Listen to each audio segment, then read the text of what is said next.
In this example, I'm going to graph y equals negative 3 cosine of 2 times the quantity x plus 45 minus 1.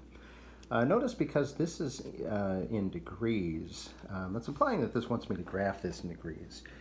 So I'm going to do everything in degrees this time around since I haven't shown you one of those yet. Remember, the amplitude is always positive, so the amplitude here is 3. The midline, a little hard to see there, but that's been shifted down 1, so that's y equals negative 1. The phase shift, it's been shifted 45, it's a plus 45, so it's been shifted back 45. So we could say 45 degrees to the left maybe, or I guess you could say negative 45 if you preferred. The period here, if you look at that multiplier out in front, this graph is moving 2 times as quickly, which means that the period will be half as big. So instead of being 360 degrees, we can expect the period to be 180 degrees. And since working with degrees here, I'm just going to leave the period in terms of degrees. So pull back here. I'll go ahead and put my midline in at negative 1. And let's see, the amplitude's pretty high, so I'm going to use each tick mark being 1. So here's my midline at negative 1. I always put that midline in first. We can see here crossing at negative 1. All right, let's talk about intersection points here. We've got a phase shift. We've got the period changed.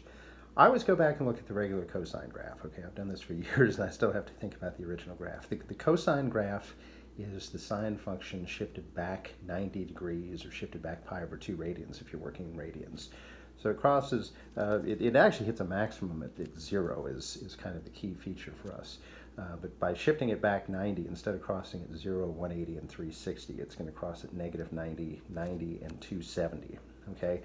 So remember, the period, this thing's moving twice as fast as it normally would.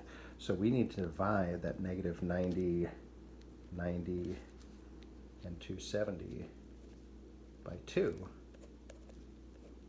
To compress this the way we need it. And that's going to give us negative 45,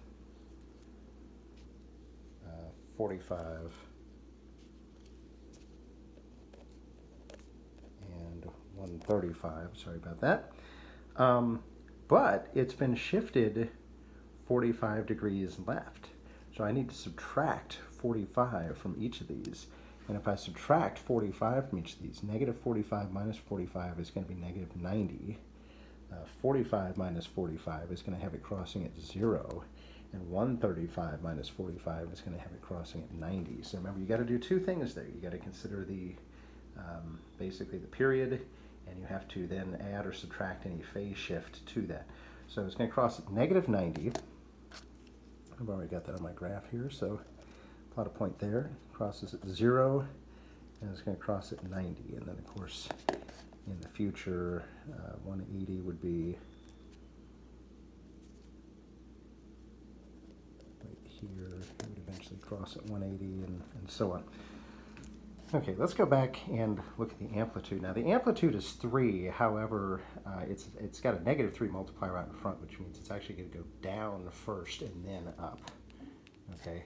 So we're going to go down 3 in the center here, and that's going to be 1, 2, 3. So it's going to hit a minimum value of negative 4. Okay, so we go down first, then up.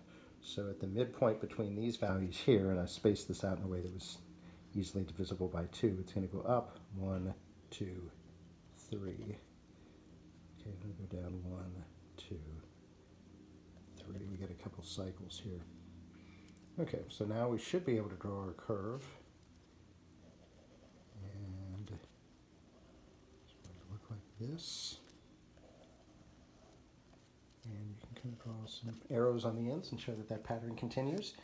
And that is how you draw the graph of y equals negative 3 cosine of 2 times the quantity x plus 45 degrees, close quantity, minus 1.